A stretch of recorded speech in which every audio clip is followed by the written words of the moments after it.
ভাত খাতে যাচ্ছি। সুন্দর শান্তি শাক হয়েছে গাইস, আমাকে ঘরের সাথে মিশানো, আমাকে ঘরে আমার কালাম্মা কয় আরে আর গাইস গাইস কইস না তুই আট।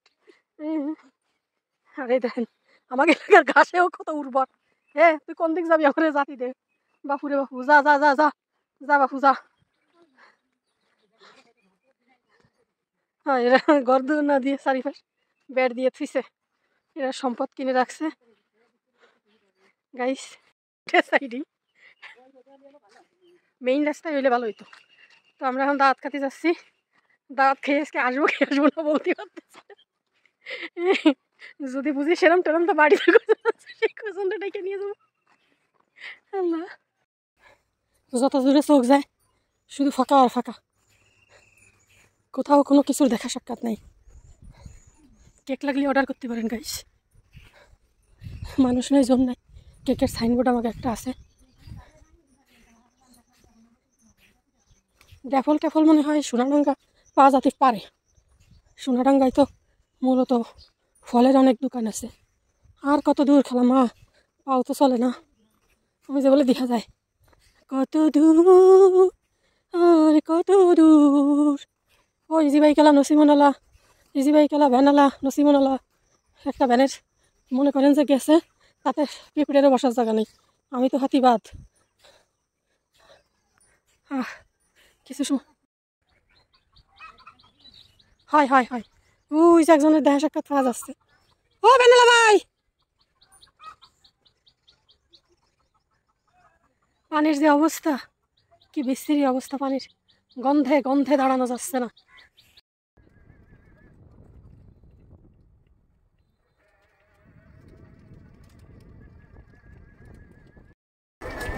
যাবেন নাকি ভাই ওই সোনারডাঙ্গা? যাবেন না?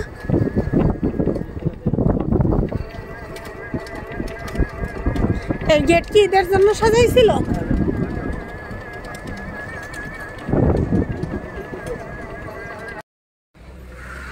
তো যাই হোক, এই যে আমরা এখন মানে ভ্যান থেকে ইজি বাইকে উঠলাম। এই যে আমাদের বিখ্যাত ময়ূর ব্রিজ, এই ব্রিজ থেকে এখন আমরা এই ইজি বাইক নিয়ে চলে যাব আসলে যে জায়গায় বেড়াতে যাব। সাধারণত আমরা এখন সোনাডাঙ্গা যাচ্ছি।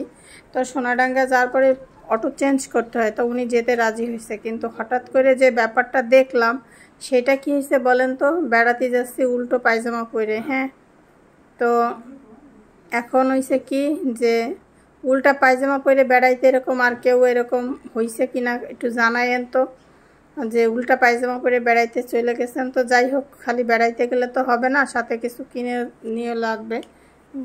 এখন এই যে বিআরটিসি গাড়িটা দেখে আমার ছোটো মামার কথা মনে পড়ে গেল। আমার ছোটো মামা বিআরটিসি গাড়ি চালায়। যাই হোক, আমাদের অটোওয়ালা আবার একজন প্যাসেঞ্জার তুলছে, ওনারে এই সামনে নামাই দিতে হবে। নামাই দিয়ে তো ওনারে নিয়ে আমরা চলে যাব। তো এই যে বলছিলাম খালি হাতে গেলে ভালো মন্দ খাইতে নাও। 600 টাকা। চলে আসলাম আঙ্গুর কিনতে, ফল ফ্রুট আর কি কেনা যায় চলেন দেখি। আর এটা 150, 450। আর আপেল কত? আপেল 330 টাকা। আর বেদানা? বেদানা 400। 250 গ্রাম সাদা আঙ্গুরটা দিন। তাহলে কি ডালিম নেবেন না? ওই উপরেটা 600 আর এটা 400। কম নেবেন না? 600 টাকা কম নেবেন না? কম টম না ইয়া কাকা, ওই উপরেরটা কত নেবেন? 1 কেজি নিতে। কত তার দাম বলেন? আর দোকান আছে, ওই যে দোকান আছে, ওই দোকান আছে, জানেন না। মাইফে ঠিক দিয়েছেন কাকা? মাইফে ঠিক দিয়েছেন? ওটা ওনারা দিচ্ছেন? হ্যাঁ, যারেই কি ঠিক দেব না দাম আপনি আচ্ছা নিলেন। আমি কতটুকু দিছি জানেন? ফ্রুটস কেনা শেষ। তো চলেন আমরা এখন আত্মীয়র বাড়ি চলে যাই। তো চলে আসলাম। খালাম্মা আপনাদের কিসে খালাম্মা? হ্যাঁ, মানে দেখে পুরো পাগল হয়ে গেছে। কি ও কি ও কি ও? হ্যাঁ সরেন। কি ও এই কি ও কি ও? চোখ দেখেন খালাম্মা। ও মা, তো এই একটা জিনিস দেখেন, এই বিল্ডিং আর ওই বিল্ডিংয়ের, হ্যাঁ, তো একেবারে 1 বিঘে আসলে দূরত্ব, মানে এত একটু বাতাস ঢোকার সুযোগ নেই। তো যাই হোক, এই যে খাবার দিছে, নাস্তা সেমাই ফল টল দিছে।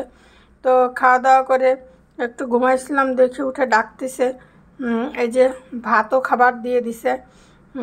তো এখানে হচ্ছে ডিম ভুনা আছে, গরুর মাংস আছে। তা যাই হোক, মানে আইসে ফল ফ্রুটস খাইয়ে ঘুমাইছিলাম, ঘুম থেকে উঠে খাবার দাবার খাচ্ছি। তো পোলাওটা অনেক মজা ছিল, আন্টির হাতের পোলাওটা খায়ে সত্যি অনেক ভালো লাগছে। তো যাই হোক, খাবার দাবার শেষ।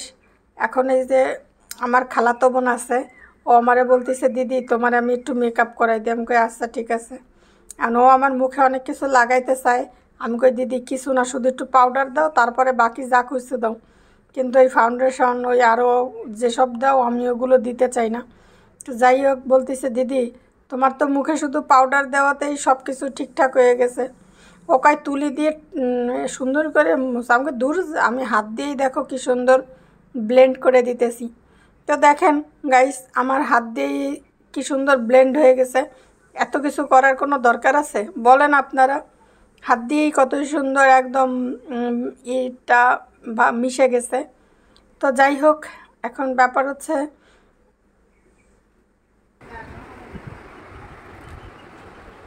কি মনে রে দেবো, চার্জার থুয়ে যাবেন না মোবাইল নিয়ে যাবেন, কোনটা?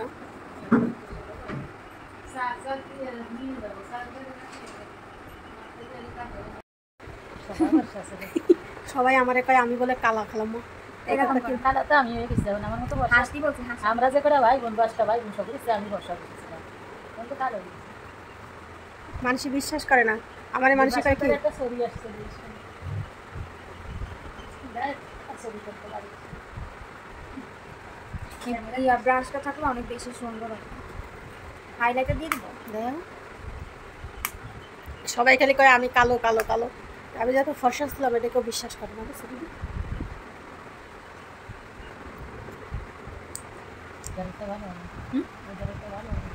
কি এইটা আমাদের বাসায় লাগানো দিদি চোখে কাজল লাগানো, কাজল লাগানো, কাজল লাগানো। তো যাই হোক, এই যে ও আমাকে সাজুগুজু করাইতেছিল, হঠাৎ করে এর মধ্যে একটা ফোন আসছে বাসা থেকে। খুবই দ্রুত বাসায় যেতে হবে, খুবই জরুরি একটা কাজ। তো যাই হোক, এই যে ভাবলাম যে যেহেতু বাইরে আসছি তাহলে কিছু টুকটাক কেনাকাটা করি।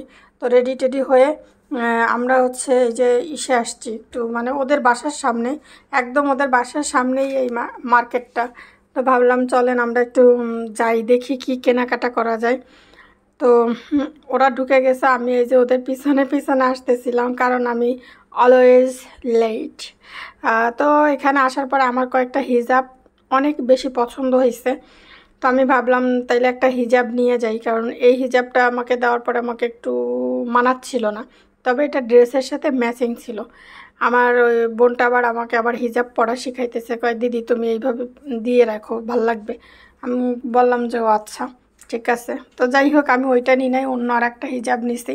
ওইখান থেকে বের হয়ে একটা মানে আমার সব থেকে প্রিয় আইসক্রিম এটা। তো এই আইসক্রিমটা খাইলাম। এবার হচ্ছে একটা মানে শপে ঢুকছি, কিছু কেনাকাটা করব। তো যাই হোক, এটা দেখে তো আমার পুরো চোখ আটকে গেছে, এটা অনেক সুন্দর বলেন। তারপরে হচ্ছে আসলাম আমার ছোট ওই মানে বোনের হাজব্যান্ডের জন্য একটা গেঞ্জি নিলাম আমরা।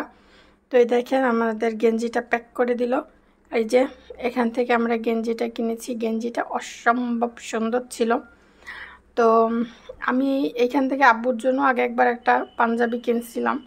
তারপরে দেখেন এই বিল্ডিংটা আমি দেখতেছিলাম যে বাবা কত বড় বিল্ডিং, মানে আমি মানে তাকাই রয়েছি যে কত উঁচু বিল্ডিংটা দেখে আমি মানে একদম অবাক হয়ে গেছি। কেউ বলতে পারবেন এটা আসলে কয়তলা বিল্ডিং? আসলে বলতে পারবেন না, কারণ আসলে আমি ক্যামেরাটা ওভাবে ভালো করে ধরতেও পারতেছিলাম না। তো যাই হোক, আমি আসলে এত বড় বিল্ডিং দেখা একটা কথা আমার মানে খুব মনে পড়ছে, ঢাকা শহর আইসা আমার প্রাণ জুড়াইছে। তো যাই হোক, এই জায়গায় আসলে যেগুলো কেনাকাটা করলাম, মেহেদি কিনছি, একটু পাউডার কিনছি, তারপরে হচ্ছে যে বলছিলাম হিজাব নেব, ওই যে এই কালারের হিজাব একটা নিছি। তারপর হচ্ছে আরও টুকটাক একটু কফি নিলাম, তারপরে একটু ফেস ওয়াশ নিলাম। এই ফেস ওয়াশটা আমি সবসময় ইউজ করি, এটাতে আমার স্কিন টনিক। ভালো থাকে আর কি। আর তারপরে যাই হোক, এবারে এগুলো টুকটাক কেনাকাটার পরে বাসা থেকে বারবার ফোন করতেছিল যেন চলে যাই। এখন কিও আবার এর মধ্যে মানে ও এত ভাবভঙ্গি করতেছে, ওরে দেখে আমি পুরা খালি অবাক। আমি খালি ওর দিকে তাকাই তাকাই থাকি।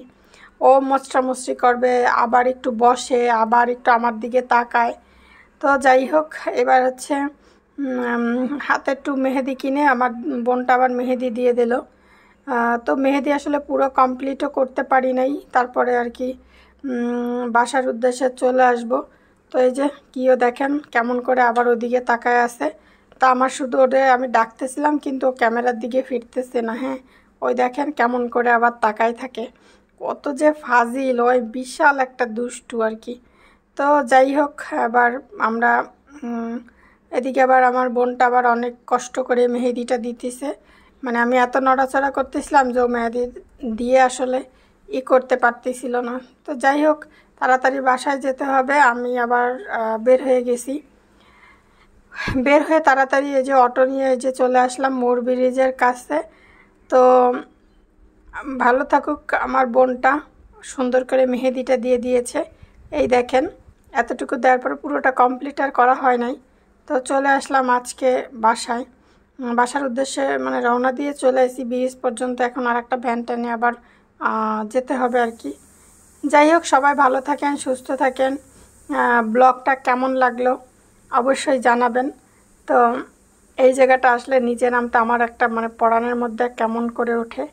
তো যাই হোক, এই দেখেন কত সুন্দর করে আমাকে মেহেদিটা দিয়েছে, দেখছেন।